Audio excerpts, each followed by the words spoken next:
cello, I'm still able to play all of the notes that a cello would. It's just at a higher range. So my name is Rose. This is Joe playing first violin. Breelyn is playing second violin, and Sophie is playing viola. Our piece was written by Gustav Holst, and his most famous piece is The Planets. It's a 7-movement suite about 7 planets in our solar system, and it doesn't include Pluto or Earth. A couple of things that we did that helped us be able to play Jupiter was we started working from the end of the piece to the beginning, which that helped us be able to play through it. And the next thing we did was phrasing, which means when the notes get higher, we play louder, and then when we have lower notes, we play softer. Thank you for coming, and we hope you enjoy.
Awesome. Thank you so much, Is, for our musicians, what they do or how they play. Yes.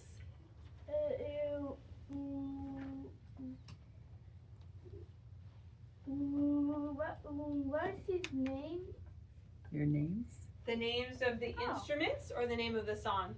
The song. The song was called Jupiter, Ooh. like the planet Jupiter. Yeah, did you like it?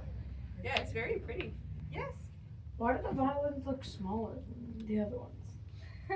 Oh, well, that's because they actually come in different sizes. Yeah. It depends on the player. Yeah, Joe, what size violin do you play right now? 3/4, I think. 3/4. Yeah, so almost full size. What about you, Breland? Yeah, 3/4. 3/4. That's a really good observation. Yes. That's okay. Has it been signed if they prove that it sounds like that on the book? Probably not.